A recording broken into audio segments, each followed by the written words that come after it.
On continue donc la résolution de notre inéquation. Nous avons maintenant 3 facteurs de exponentielle de x moins 1 tiers, facteur de exponentielle de x plus 7 inférieur ou égal à 0.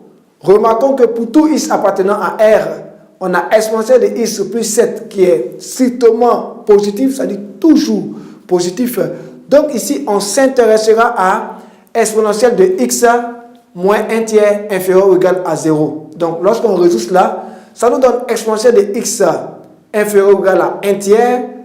Dès qu'on a cela, pouvoir faire ressortir le x, puisque c'est le x qu'on veut faire ressortir. Pour faire ressortir le x, comme je l'ai dit tantôt, on applique ln de part et d'autre. Rappelle-toi bien, on applique ln de part et d'autre.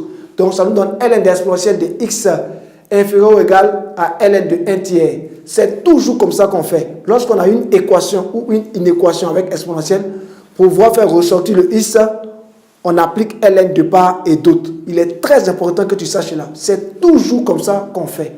Ça nous donne comme résultat ln d'exponentielle de x, ça sort x, donc ça fait x inférieur ou égal à moins ln de 3, car ln d'exponentielle de x est égal à x et ln de 1 sur a est égal à moins ln de a. Ça va?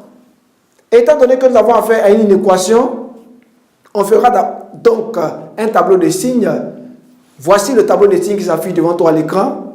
Observe-le bien avec moi. On a moins l'infini, moins ln de 3 plus l'infini. On a exponentielle de x plus 7, exponentielle de x moins 1 tiers et 3 facteurs de exponentielle de x moins 1 tiers, facteur de exponentielle de x plus 7. Ça va? Lorsqu'on prend la seconde ligne déjà, on a, en ce qui concerne exponentielle de x plus 7, on a plus à gauche et plus à droite. Ça va? Puisqu'on a dit que exponentielle de x plus 7 est toujours positif sur R. Ça va?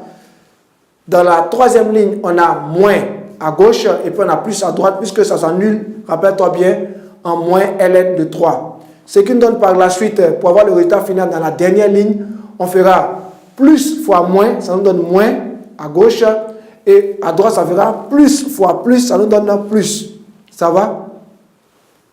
Puisqu'ici on a fait une inéquation, là je vais attirer ton attention sur une astuce qui est très importante pour toi. L'inéquation était 3 exponentielle de x moins 7 exponentielle de moins x plus 20 inférieur ou égal à 0. Inférieur ou égal à 0. Puisque c'est inférieur ou égal à 0, on ne va tenir compte ici que de la partie seulement qui est négative. Ça va? Il est très important que tu saches cela. Ça prête souvent à confusion, ça trouve certains élèves, mais toi, avec succès assuré, tu vois que tu es en train de découvrir des astuces et même des secrets. Puisque c'est inférieur ou égal à 0, on ne va tenir compte que de la partie qui est négative.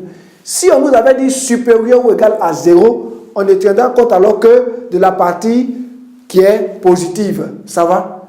Donc, nous pouvons dire que la solution de notre inéquation S de R, c'est l'intervalle ouvert en moins l'infini, moins ln de 3. Ça va? Tu as vu que c'est très simple et c'est très clair. Ça va? On poursuit maintenant avec le dernier cas. Exponentielle de moins x au carré plus 1 supérieur ou égal à 1. Comment résoudre une telle autre inéquation? Ici, ça nous paraît un peu plus simple. Rappelle-toi que ln de exponentielle de x est égal à x. Cette formule, elle va te suivre tout le temps que tu seras dans le cours avec ln ou exponentielle. Ça va? Il est très important donc que tu puisses la mémoriser. Ln d'exponentielle de x égale à x. Ça nous donnera par la suite ln de exponentielle de moins x carré plus 1 supérieur ou égal à ln de 1. Ça nous donnera par la suite moins x au carré plus 1 supérieur ou égal à 0. Ça va? Parce que ln de 1 donne 0. Maintenant, ln de exponentielle de moins x carré plus 1, ça nous donne moins x carré plus 1. Rappelle-toi, je te l'ai dit que certes, la formule dit ln de exponentielle de x égale à x, mais le x qui est en exposant ici juste sur le e représente tout ce qui est là. Ce n'est pas seulement un x. Ça représente toutes les valeurs qui sont là. C'est pour cela que ln de exponentielle de moins x carré plus 1 nous a redonné moins x carré plus 1. Ça va? Il est très important que tu saches là. Certes, comme je l'ai dit, c'est x en haut du e, mais en réalité, dans l'application de cette formule, on tient compte de tout ce qui est en exposant. Ça va? J'insiste dessus pour que tu puisses mieux comprendre. Ça va? On poursuit. ça nous donne 1 moins x carré supérieur ou égal à 0. Ça nous donnera par la suite 1 moins x facteur de 1 plus x supérieur ou égal à 0. Ça va? Étant donné qu'on a fait à une équation ici, rappelle-toi bien, on fait alors un tableau de signes. Juste avant cela, on va faire d'abord 1 plus x supérieur ou égal à 0 qui nous donnera par la suite x supérieur ou égal à moins 1. 1 moins x supérieur ou égal à 0, ça nous donnera moins x supérieur ou égal à moins 1.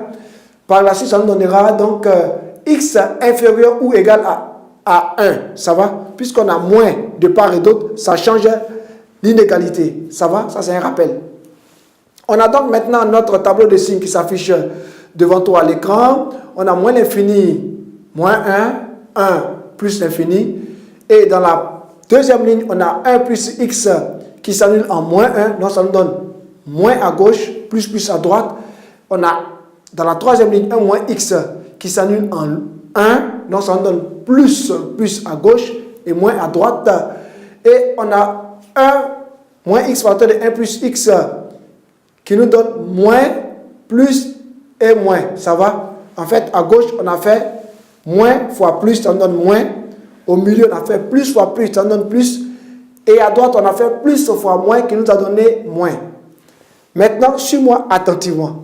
Comme nous avons affaire à une équation et qu'ici, l'inéquation était la suivante. On dit 1 moins x facteur de 1 plus x supérieur ou égal à 0. Puisqu'on dit supérieur ou égal à 0, on ne va tenir compte que de la partie qui est positive. Ça va dans la dernière ligne.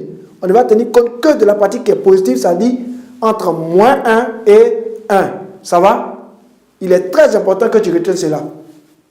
Donc, on aura comme solution de notre inéquation S de R qui a donné l'intervalle fermé en moins 1 et 1. Moins 1 et 1. Ça va? On a tenu compte ici de la partie qui est positive parce qu'on disait supérieur ou égal à 0. Ça va? J'espère que tu as bien compris ces trois cas de figure et que tu sais maintenant comment résoudre des inéquations avec des exponentielles. Ok, c'est ici que s'achève notre cours d'aujourd'hui. Tu as vu bien que ce cours était très pratique et ça nous a permis de pouvoir comprendre ensemble, toi et moi, comment résoudre des inéquations avec des exponentielles. Je sais maintenant que tu maîtrises ce cours.